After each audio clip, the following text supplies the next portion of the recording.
제208회 성남시의 제2차 정례 4차 본회의를 개최하겠습니다. 지방자치의 뜻은 스스로 다스릴 치, 스스로 다스린다는 뜻임을 모두 잘 아실 겁니다.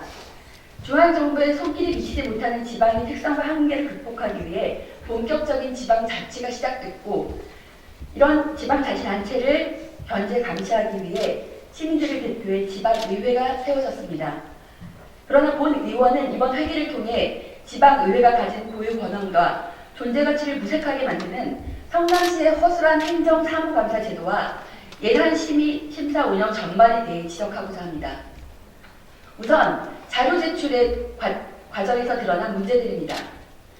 지방자치법에 의한 서류 제출 요구권은 의원들의 원활한 업무 수행에 기초가 되는 아주 중요한 권리입니다. 그러나 몇몇 집행부서는 평소에는 물론이거니와 행정감사에서조차도 의원들이 요구하는 자료에 대해 시종일관 불성실한 태도를 보였습니다. 일예로 행정기획위원회에서는 감사관이 행정감사 당일 감사장에서, 그것도 감사 직전인 8시가 돼서야 자료 CD를 배부했습니다. 당연히 자료를 검토하지도 못한 채 감사를 진행할 수밖에 없었습니다. 말도 많고 탈도 많았던 도시개발공사의 경우는 더욱 가관입니다.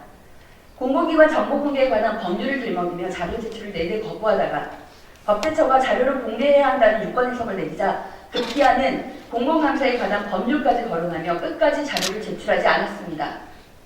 도대체 무엇이 두렵고 무엇을 감추고 싶었던 걸까요?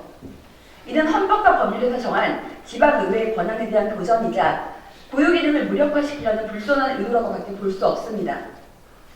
시험을 앞둔 학생에게 교과서를 주지 않은 채 시험을 잘 보기를 바랄 수 있을까요? 마찬가지로 자료 제출에 있어 집행부의 성실한 태도가 선행되지 않는 한 제대로 된 행정감사는 절대 이루어질 수 없습니다. 시의 세금을 다루는 예산 심의는 더욱 심각합니다. 총 2조 5천억 원에 달하는 대규모 예산을 책정하는 중요한 심의임에도 불구하고 명확한 예산 산출 근거나 시스템조차 없는 실정입니다. 올해 34억의 예산을 집행했던 공보관의 경우 구체적인 산출 기준도 실질적인 산정 근거도 없이 2015년도 예산을 전년도 대비 95% 가까이 상승시킨 67억 원으로 상정해 큰 논란이 되기도 했습니다. 무려 20억 원에 가까운 신규 사업들에 대해 금액 산출 기준과 관련 견적서 등의 자료를 요구하니 금액 산출은 부서 내부의 회의를 통해 산정하는 부분이라 객관적인 근거 자료가 딱히 없다는 어처구니 없는 대답만 돌아왔습니다. 하다못해 부모님들이 우리 어린 학생들에게 용돈을 줄 때도 얼마나, 왜, 어디에 필요한지 꼼꼼히 따져보는 법인데 하물며 100만 시민의 세금을 운용하는 공무원들이 수십억씩이나 되는 예산을 산출하면서 그 기준이 없다고 말한다면 과연 그 예산은 주어야 마땅한 겁니까? 성남시 예산은 묻지마 예산입니까? 충분한 사전 설명과 세부적인 사업 계획서 제출도 없이 일단 확보해두고 보자는 주먹구구식 예산 계산, 작은 인사이동으로 인한 부서 내 예산 흐름과 분석에 대한 단절 등 개선되어야 할 문제점들은 한두 가지가 아닙니다. 하지만 가장 큰 문제는 예산 심의 과정 자체를 통보 수준으로 여기는 집행부의 안일한 태도입니다. 예산만 확보해주면 열심히 일할 테니 묻지도 따지지도 말고 일단 통과만 시켜달라는 태도는 시의회의 가장 중요한 기능을 기만하는 행위라고 해도 과언은 아닙니다. 올해 올린 예산을 무조건 깎지 않을 겁니다. 하지만 그렇다고 무조건 통과시키지도 않을 겁니다. 민선 6기를 맞아 이재명 시장은 시의회 존중 행보에 적극적으로 나서고 있습니다.